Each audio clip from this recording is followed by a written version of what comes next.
All right, we'll call this meeting to order. Jill, can you please do a roll call?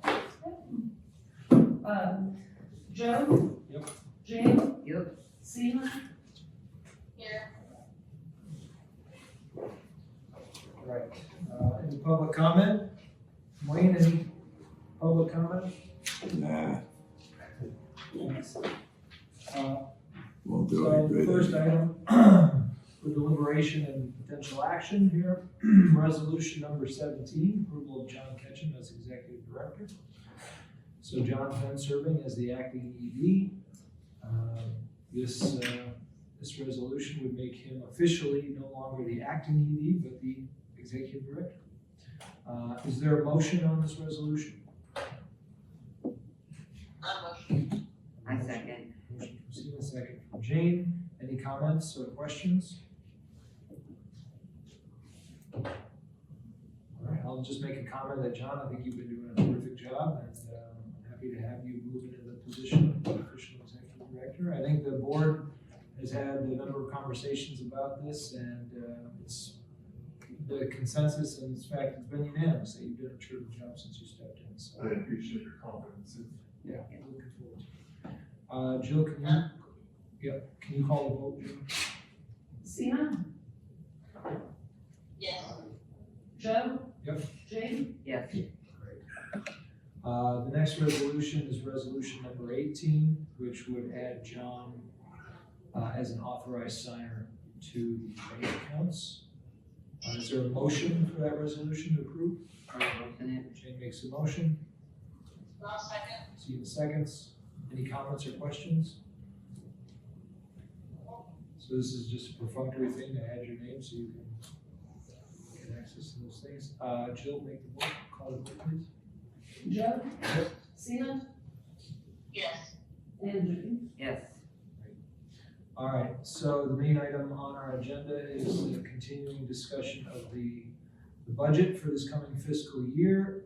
John has put together a couple alternative scenarios. I'll just recap really quickly where we left off.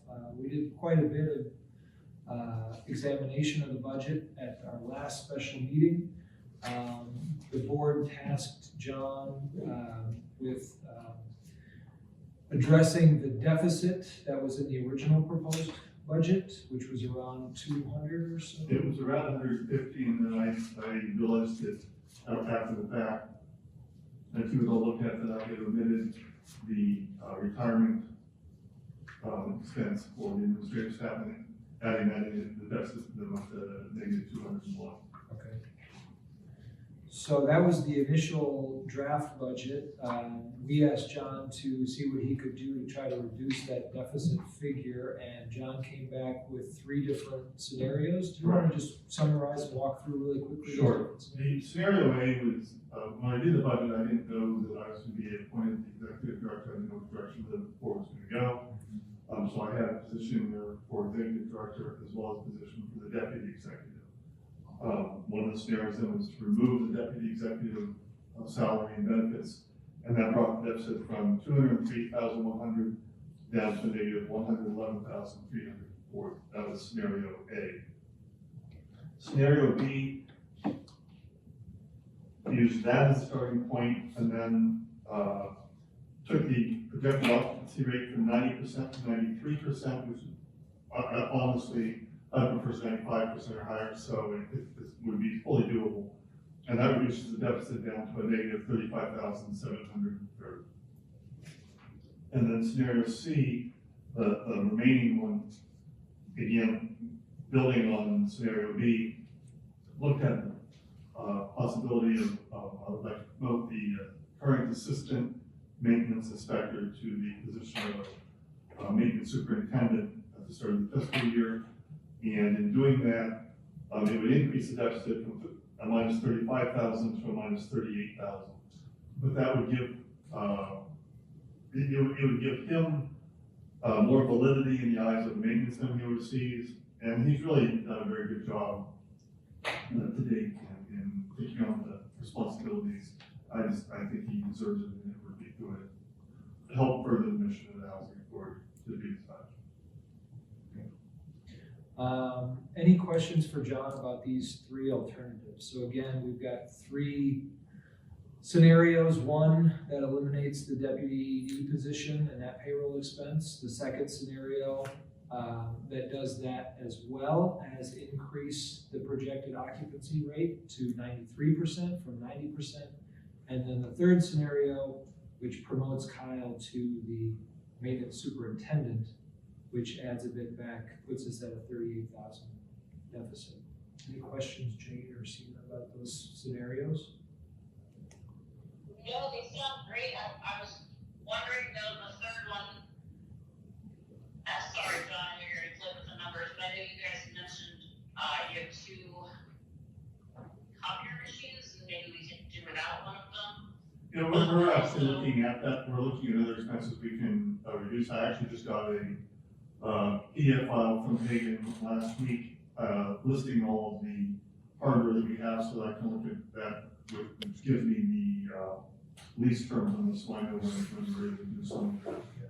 The other thing we can look at some point, I've mentioned in some of the prior meetings, that 2 vehicles were purchased for maintenance in December of last year at a cost of about $35,000. We have 7 vehicles. Now, one of those is for the Section 8 inspector, but we have 6 vehicles and 7 maintenance employees. And in years past, maintenance doubled up in vehicles. We only have 3 amps that were repairs. We could probably look at purging a couple of those vehicles. And that would, it would do 2 things. It would not give you guys a tremendous amount of money, but it would get us some. And it would also eliminate the maintenance expense of keeping 2 extra vehicles running. Oh, wow, that's great. Yeah, what I like about the scenarios is, I mean, to circle back to the framework for this whole conversation is sort of like, what are our goals for the year? I mean, obviously, we want to keep expenses as We want to get efficient as expenses low, and we want to increase the speed and the efficiency of turnover of units so that we can increase our occupancy rates. right, and the scenarios that you lay out do that. Yes. So now I think if we can turn back, so what we did last time, we did a pretty good scope of the budget, the big picture of the budget. We looked at the overall budget. We spoke here and there about the different amps, the 3 different amps, the budgets for those. I guess what I would propose, what we haven't talked about, are the central office budget and the housing choice voucher budget.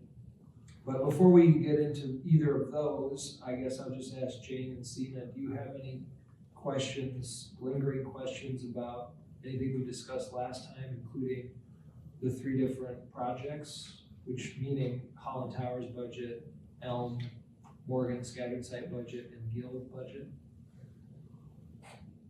Nothing that comes to mind right now. The central office budget is more of an accounting issue than anything.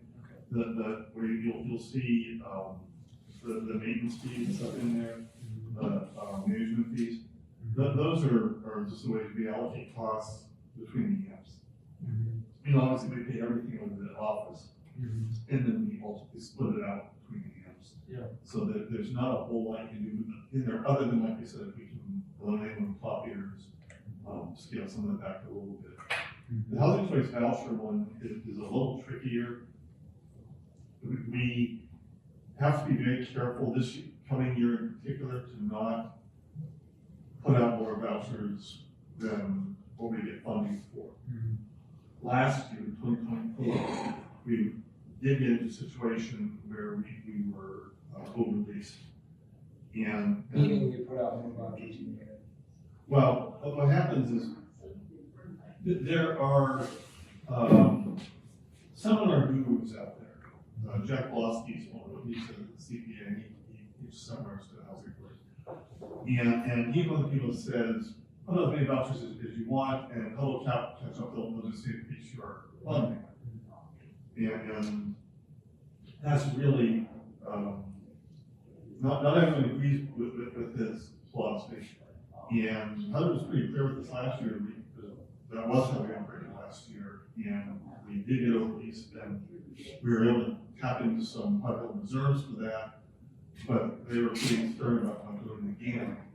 And everything that I've been reading and I've got from some of the online trainings as well, is that you don't want to run into short, it's all running into shortfall in your release. Is that you do not want to run into shortfall in the next couple of years with the administration being what it is, the federal administration. And HUD being the strengths they are, if you run short, you're gonna run short. There's not gonna be extra funds given out. So we have to, so the numbers in that one aren't real. I mean, there's a certain expense that's in there, the management fee that comes out of Section 8 is basically what they pay to public housing. So again, we're paying ourselves to that one. The rest of what's in there, you get, HUD gives you the subsidy and the admin fee, and you know, you've got the Section 8 coordinator, you've got the inspector. There's not a whole lot of other, there's not a whole lot in there to skim. Yeah. So just looking at it, and this is more just a translation issue.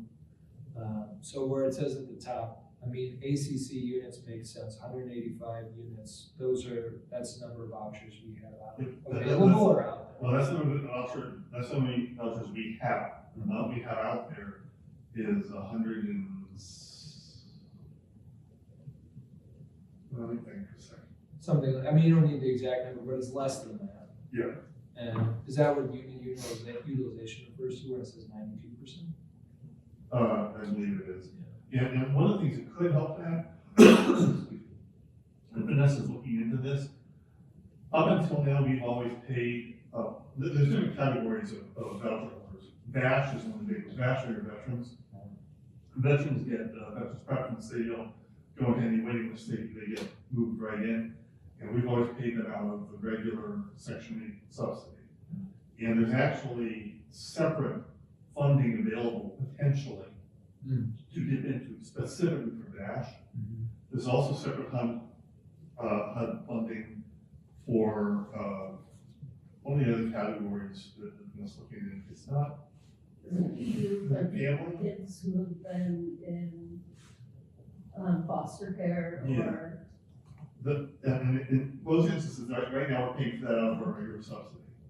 If she's able to actually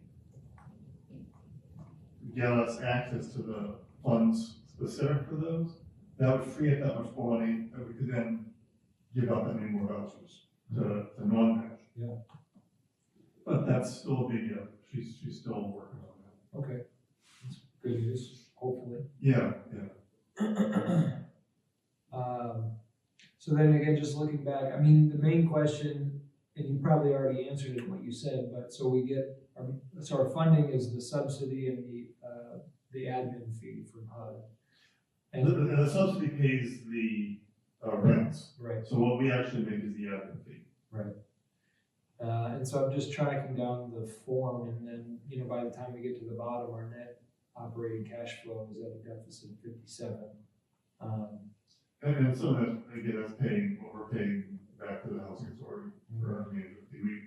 We charge between $5,000 to $8,000 a month in costs that we're allocated to the Section 8 program. Okay.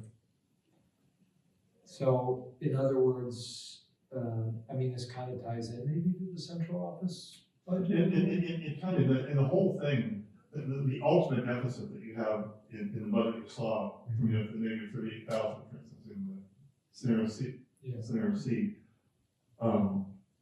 looks at the net effect of all of that. The public housing as well as the Section 8 central office. So where the deficit for Section 8 is higher than our overall operating budget deficit. Part of it's going to pay yourself. Sina, Jane, any questions about the Section 8 budget?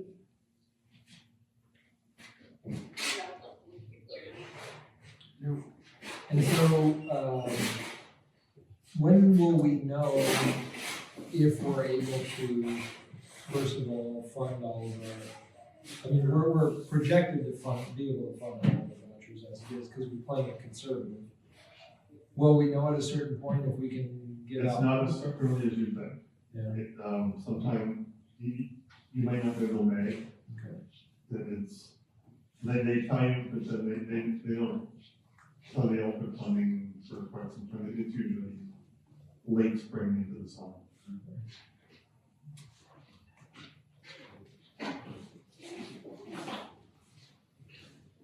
But that's not likely to happen. That will, Right now, everything's saying that, for public housing, for instance, where we've been being funded at, 103%, 105%, we'll be likely to be funded at 89 to 90%. Why I use the 89% in mind to be as conservative as I can from the estimates I've heard.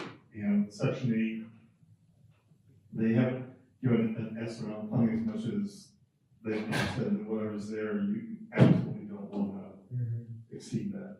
and so if they come back and what they authorize is higher than You they get do, one. then they just, And in prior years, when the proration factor is in excess of 100%, they catch it.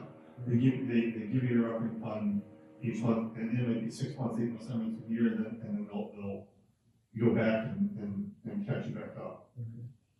Well, I didn't expect that this year. yeah. I mean, when I did the board training and the seminar that focused on the vouchers, I know one of the things that they stressed was trying to keep leased up or as leased up as possible, because if you're not, then HUD looks at that and they decrease your funding. So it's like this constant balancing act. It is, and that's why even what Jack Lawson taught as far as, what having can over-lease and, we'll just catch up. And maybe in some ways they have done that, but that's probably not, it would be borderline message.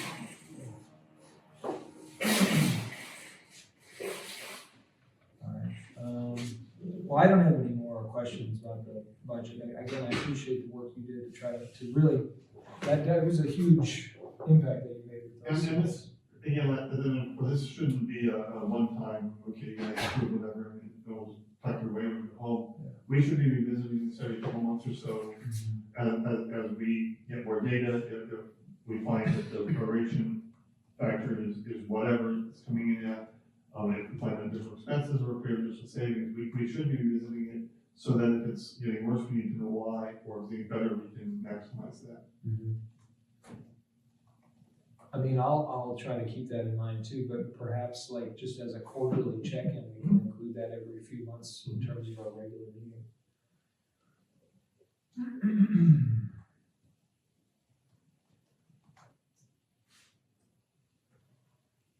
Yeah, I really appreciate it. It makes me feel more confident that we have somebody in charge who's like keeping a close eye on this and keeping things on our radar, yeah. All right. And then the last question, we already discussed this, but just for the sake of, I guess, the rest of the board and anybody who's watching. So when we are projected, our budget right now has a projected deficit of 38 or so thousand. And if that budget holds true through the year, I already asked you this, I already know the answer, but like, where do we make up the difference? Where is that money? You take it from other investments, or it can come out of your capital fund. There's certain amounts that can come out of that. One example is the fire alarm system we're putting in the Holland Towers. $500,000 was approved by that first capital fund to use for the alarm system. 425 of that is for the alarm, and 75 of that is for, 50 to 75 of that can be used to pull into operating funds to reimburse for things, for instance, the fire alarms that we've been paying since June. Okay. So there is some, but now, as you know, the capital fund itself is strained, to say the least, but there is money through that available that can come as well. And when will that bill come due, essentially? I mean, is that For the something? loan? I mean, no, when we look, I mean, at what point do we say, okay, to cover, I guess you can't really tell, like, when do You can't really you? tell. What will happen is, I've got, from June when we started the fire watch through now, we're at approximately 75,000, give or take, that we've expensed into fire fund. So I could take that out of capital fund today, if I was on that documentation, so we pay and pull that money into operating fund. I'm not gonna do it just at this moment, but it will be available to do it now. Okay. It's already been approved for that and set up that way in laws.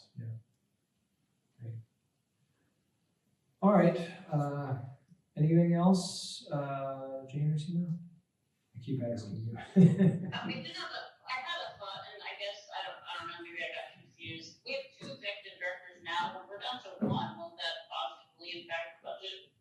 No, because this budget was based on from starting in April. Starting in April, you'll have one executive director.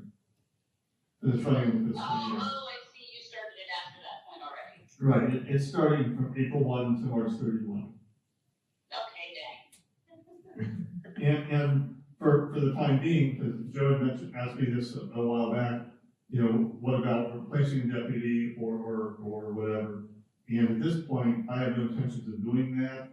I could at some point conceive having a need to bring in someone as an accounting clerk or an accountant to take over the payroll functions, the bill paying functions, some things I do. But for the time being, I've been doing them all anyway, along with the executive director functions. And unless I get too old or too tired to do those for the time being, it saves money. Yeah. But that's what we would be bringing in. We wouldn't be bringing in the deputy or anything at that level. Yeah.